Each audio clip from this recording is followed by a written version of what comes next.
Hai guys, assalamualaikum, welcome back to my channel. Kali ini aku akan menjawab pertanyaan dari salah seorang di DM Instagram, namanya inisial AD, sepertinya dari Bali. Nah, ini pertanyaannya pada Juni 2023, aku bacain ya. Halo Kak Hasna, selamat malam, maaf mengganggu. Saya tadi baru habis nonton channel YouTube kakak. Saya izin konsul jurusan boleh tidak? Saya ada pilihan jurusan tapi saya masih ragu dan bingung, apakah bisa Kak? Nah terus iya boleh silahkan. Nah lalu baik Kak, saya mau cerita sedikit ya Kak tentang diri saya. Dari saya SD dan SMP, saya sangat suka dengan pelajaran IPA. Saya merasa tertarik aja gitu, sampai saat SMA memilih jurusan MIPA. Nah, saya rasa saya senang saja belajar dan selalu dapat ranking di kelas. Jadi saya tidak ada rasa tertarik banget sama pelajaran soshum. Dari awal SMA, saya menetapkan untuk memilih farmasi saat tamat nanti. Tapi seiring berjalannya waktu dan dengar cerita dari orang-orang tentang farmasi, jadinya saya pindah keinginan untuk jadi dokter Kak, mengingat nilai biologi yang lumayan bagus. Tapi saat saya kelas 11 itu saya belum mengenal sistem bayar SPP di kuliah, itu sistem UKT yang sesuai kemampuan orang tua. Jadinya saya sering mendengar dokter itu mahal banget. Akhirnya saya memilih untuk masuk jurusan teknik sipil. Nah, dari pengalaman orang teknik sipil itu banyak prospeknya katanya, terus banyak dibutuhkan, apalagi sekarang Indonesia dalam era pembangunan dan dengar-dengar juga gajinya besar. Hehe. Maka dari itu saya menetapkan pilihan di teknik sipil atau teksip singkatannya katanya nih. Nah sebenarnya saya nggak ada masalah kalau belajar fisika seperti itu, ke teknikan seperti itu. Tapi kenapa dalam hati itu rasanya saya lebih cocok jadi anak kesehatan. Nah mulailah bimbang. Akhirnya saya mencoba mencari lebih dalam info baik dari dokter maupun dari orang teknik sipil. Nah oh ya Kak, kebetulan kedua bibi saya itu ngambil keperawatan dan saya disarankan ambil kedokteran. Beliau tidak menyarankan saya di keperawatan. Lalu ortu saya membebaskan saya memilih, seperti mereka tidak mau memaksa saya ambil ini itu. Dan Kak, maaf sebelumnya, tapi saya pernah dengar-dengar di media lain, bener ya katanya gaji dokter itu setara UMR. Katanya kok ada yang bilang gitu, makanya saya jadi bimbang dan banyak yang bilang kalau mau kaya jangan jadi dokter. Ada juga seseorang dokter yang menyarankan untuk tidak ambil dokter. Kan saya jadinya berpikir lagi, saya harus pilih teknik sipil atau kedokteran ya. Maaf Kak kalau kepanjangan. Ini saya jawab langsung, saya jelasin panjang lebar ke inisial AD ini. Nah jadi jawaban saya, farmasi itu bagus.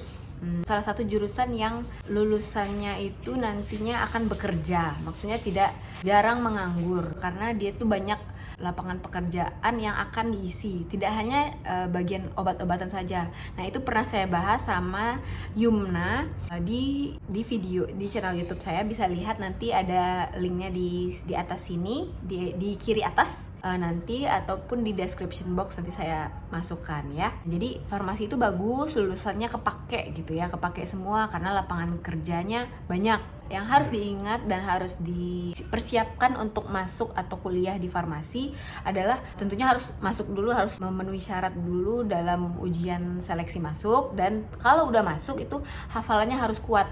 Jadi lumayan berat juga kuliahnya gitu ya. Sama seperti kedokteran, hafalannya harus kuat juga, harus tahan begadang, harus tahan bagaimana nanti melakukan anamnesa, pemeriksaan fisik, lalu melakukan pemeriksaan penunjang. Jadi otaknya tuh harus bisa berpikir cepat, terutama untuk menegakkan diagnosis, lalu nantinya tentu memberikan terapi seperti itu. Jangan anggap farmasi itu kuliahnya santai, lebih ringan daripada kedokteran. Enggak, membutuhkan hafalan yang kuat di farmasi. Ini untuk lebih lengkapnya nonton video yang aku pernah upload di YouTube, wawancara dengan Yumna. Nah, jadi kalau UKT itu kan berdasarkan ekonomi orang tua. Di FK Unan, UKT-nya paling mahal itu untuk jalur reguler 12 juta per semester, per 6 bulan. Tapi untuk jalur mandiri itu memang sedikit mahal. Uang masuknya itu 100 juta dan uang kuliahnya itu 15 juta per semester. 14,5 juta per semester. Tapi anggap aja 15 juta ya karena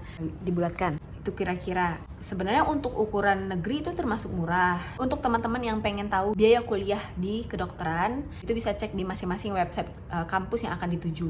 Seperti itu. Lalu kuliah di teknik. Kuliah di teknik iya umumnya kuliah 3,5 tahun, 4 tahun sudah tamat kuliah. Kerja iya cepet, bisa menghasilkan uang yang lumayan banyak. Mungkin di awal 5 juta, 6 juta mungkin atau lebih. Saya kurang tahu, tapi memang jurusan teknik itu lumayan banyak uangnya ya. dan cepat naiknya gitu. Beberapa tahun kerja nanti udah 2 digit gitu gajinya. Yang banyak uang itu terutama tentunya di perusahaan-perusahaan besar yang memang bagus, dan umumnya di Jawa gitu kan ya, di kota-kota besar. Jadi kuliah 4 tahun langsung bisa menghasilkan seperti itu ya.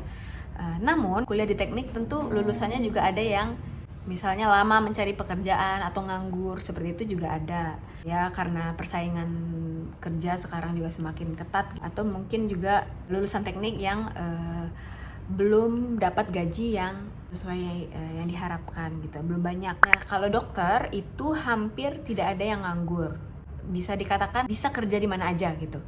Misal dokter perempuan punya suami yang kerjaannya itu pindah-pindah, seperti misalnya PNS di suatu kementerian misalnya, yang harus misalnya tiap 5 tahun pindah-pindah.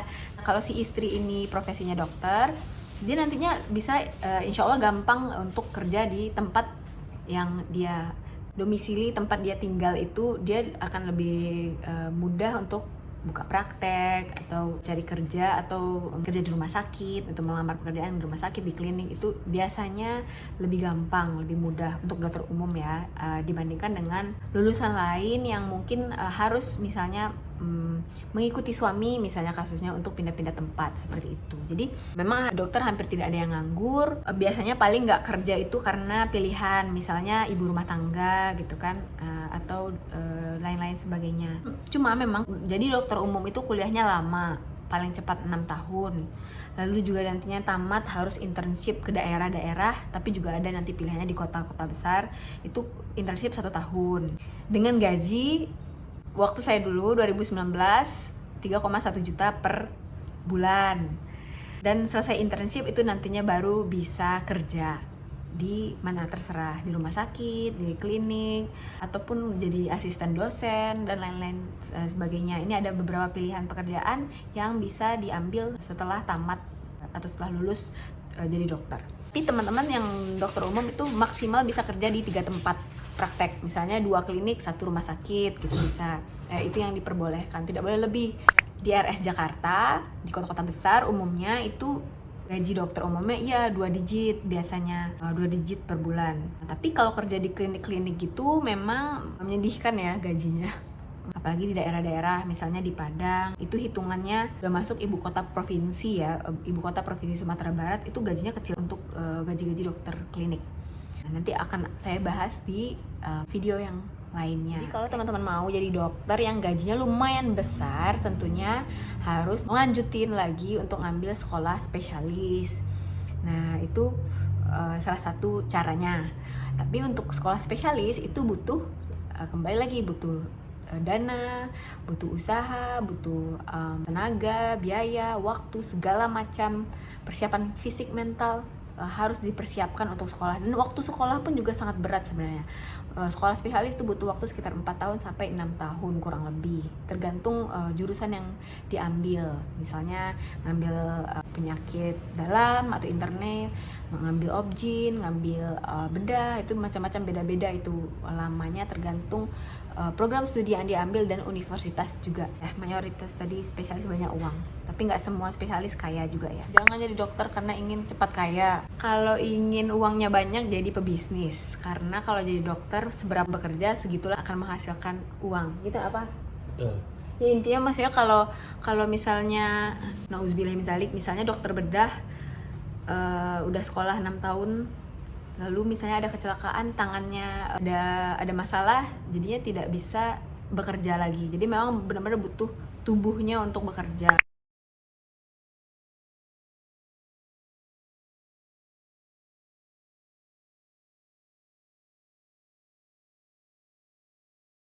Tapi kalau pebisnis, orang lain bekerja di perusahaan kita, tapi ya tentunya kita juga butuh usaha untuk memikirkan gimana bisnisnya bisa jalan. Tapi nantinya kalau bisnis atau perusahaan itu jalan, orang lain yang kerja, kita yang mendapatkan atau menghasilkan uang.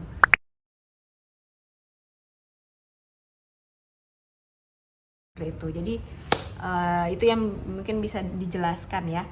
Jadi jika ingin cepat kaya, jangan jadi dokter, tapi jadi pengusaha, jadi pebisnis. Karena orang yang kerja kita yang menghasilkan atau mendapatkan uang. Tapi kalau dokter kerjanya segini, ya dapat uangnya segini. Gitu. Semoga teman-teman paham, semoga bermanfaat. Assalamualaikum warahmatullahi wabarakatuh.